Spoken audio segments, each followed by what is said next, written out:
No running water, limited power, no escape.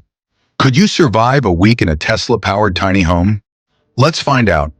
This is a 200 square foot tiny house, powered only by Tesla solar and battery technology. No gas, no grid, no backup generator. For 7 days, this is home. The walls are insulated, but everything else depends on the Powerwall and the sun. The Powerwall itself stores up to 13.5 kilowatt hours of electricity, which sounds like a lot, until you realize the average home uses almost 30 kilowatt hours every single day. Out here, every watt counts.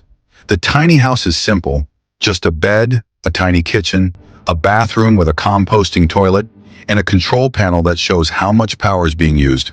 The Tesla Powerwall sits quietly on the wall, humming with stored energy. Outside, a set of solar panels gleams under the sun, soaking in every bit of light. At first, it feels like paradise. Waking up on the first morning, there's fresh sunlight powering everything effortlessly. The lights switch on with no problem. The induction cooktop warms water for coffee. The fridge hums softly, keeping food cold without a worry. It feels almost too easy, like living off the grid isn't such a big deal after all.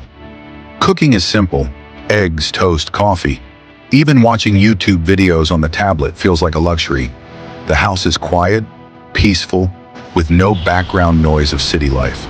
The sun is shining bright, and the Powerwall is almost full at 85%. For now, there's no sense of urgency. The only sounds are birds outside and the occasional low beep from the Powerwall as it switches between charging and using stored energy. By the evening of day 1, the battery dips slightly as the sun sets, but there's still more than enough power to cook dinner and keep the lights on for a few hours. By night, the stars fill the sky, and it feels more like a vacation than survival. Day 2 is similar: sunny, smooth, easy. You even find time to write in a journal, enjoying the slower pace of life. Disconnecting feels refreshing. No constant notifications, no endless scrolling, just the quiet hum of sustainable living. But then the clouds arrive. By the third morning, the sun is gone, hidden behind heavy gray clouds. The panels can't pull in as much energy, and the Powerwall's charge level starts dropping fast. Instead of waking up to a nearly full battery, it's down to 22% by midday. Suddenly, every device feels like a power vampire. Charging a phone becomes a decision, not a habit. The microwave shuts off mid-use. The fridge draws more than you expected, and Wi-Fi becomes unreliable. By evening, the battery level sinks to 12%. There's a strange tension in the air. Something as simple as turning on a light feels wrong, like you're stealing from tomorrow's survival. You sit in the dim glow of a flashlight, eating cold food to save power, realizing how much you've taken electricity for granted. Day 4 feels worse. The clouds linger, and you start noticing just how much power little things use. A single hour of streaming videos can eat up almost 15% of the daily solar intake. Forget watching anything now. It's time to ration power like food. The nights feel colder without using the small heater, and every decision becomes a trade-off. Charge your phone or keep the fridge running? Use the induction cooktop or save it for emergency lighting? By day 5, the real challenges hit. You switch to emergency habits: heating water on a portable stove instead of using the induction cooktop, writing in a paper journal instead of typing on a laptop, eating simpler meals that don't require much electricity. At one point, the phone dies mid-recording, leaving you frustrated but also oddly humbled. This isn't just an experiment anymore, it's survival. Watt of power becomes something you have to earn. There's no wasting energy here. You understand why off-grid living is as much about mindset as it is about technology. But by day 6, things shift again. Instead of fighting the system, you start working with it. You switch to LED-only lighting, cook with alternatives that use no electricity, and even move the solar panel slightly to catch better sun exposure when it finally peeks through. You only charge what's essential: phone, emergency light, and Powerwall control panel. It's no longer about being comfortable. It's about being smart. And weirdly enough, it feels good. You're learning exactly how much power you use and how little you actually need.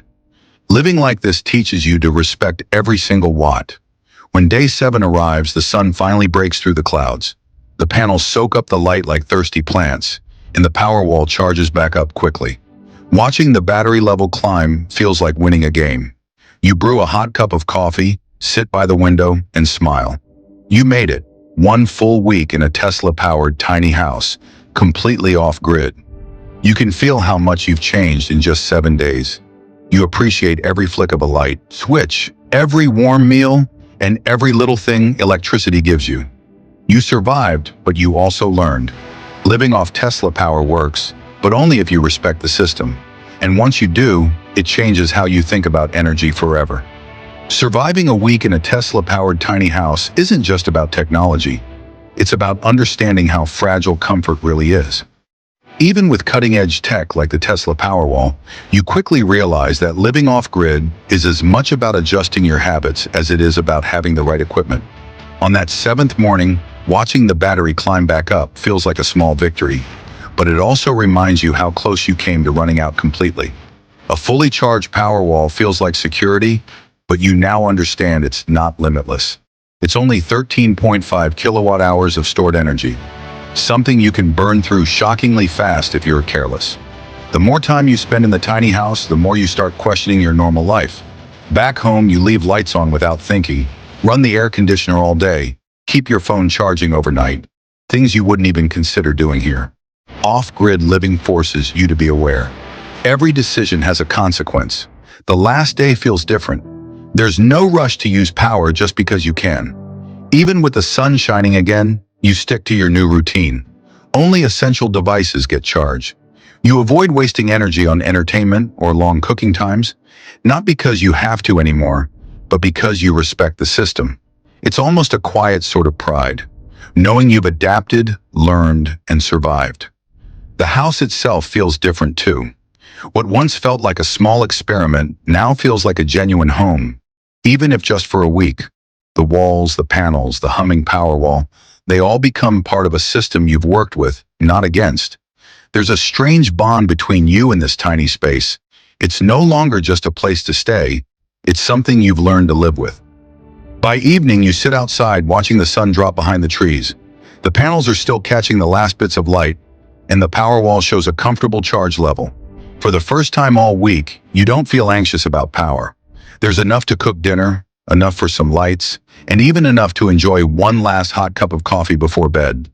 It's hard not to reflect on how much this experience has changed you. Living like this teaches lessons that no city apartment or suburban home can. It forces you to slow down, to think about what you really need, and to let go of things you don't. Would you recommend it? Absolutely, but only if you're ready to change how you live. A Tesla-powered tiny home works beautifully, but it's not magic. It won't save you if you treat it like an unlimited power source. You have to work with it, understand its limits, and respect what it gives you. The weekends quietly. No big dramatic moment, no grand celebration.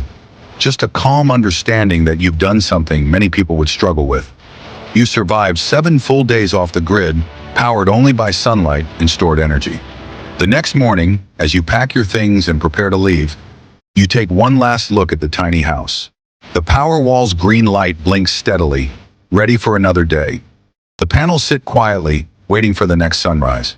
You unlock the door, step outside, and feel a strange mix of relief and respect.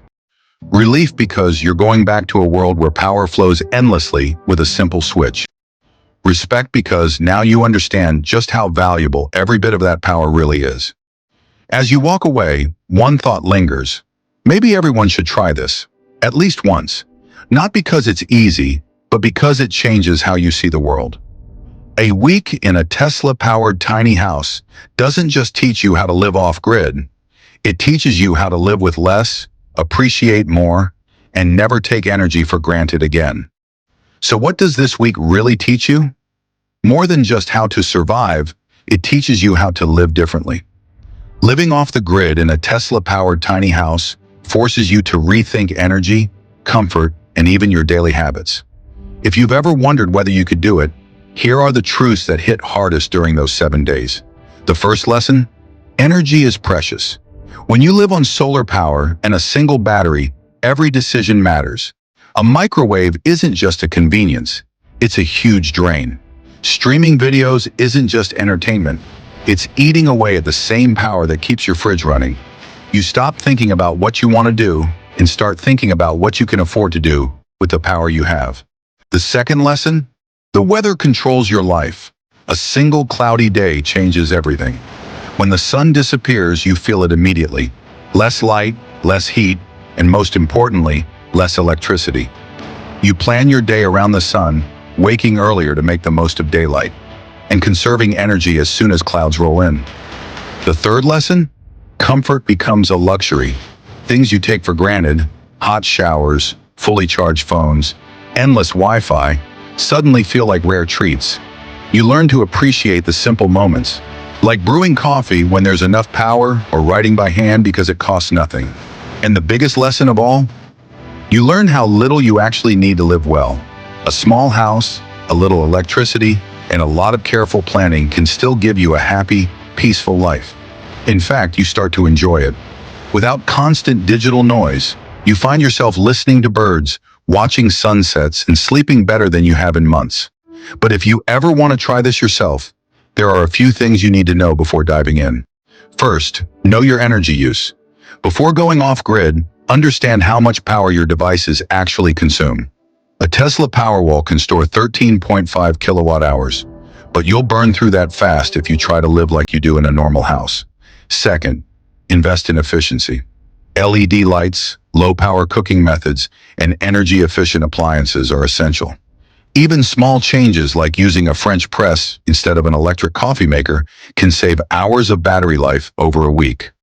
Third, be ready to adapt. Off-grid living isn't predictable. If clouds roll in for 3 days, you need to have backup plans, alternative cooking options, ways to stay warm without electric heaters, and enough food that doesn't rely on refrigeration. And finally, respect the system. A Tesla-powered tiny house isn't just a cool gadget. It's a delicate balance between nature and technology. The panels give you what the sun allows. The Powerwall stores only what you save. Treat it carelessly and you'll run out fast. Treat it wisely and it will keep you alive comfortably. By the time you leave the tiny house, you're not just walking away with a story, you're walking away with a new mindset. You see energy differently. You think twice before wasting electricity. And you appreciate just how much modern life depends on invisible systems that most of us never think about. So could you survive a week in a Tesla-powered tiny home? Yes, but only if you're willing to change the way you live. It's not about being tough, it's about being smart. And if you respect the limits, you might find yourself enjoying it more than you expected. And that's the story of surviving a full week in a Tesla-powered tiny house. If you enjoyed this journey, hit that like button, share it with someone who loves tech and adventure, and don't forget to subscribe for more real stories like this. Thanks for watching, and remember, sometimes the smallest places teach us the biggest lessons.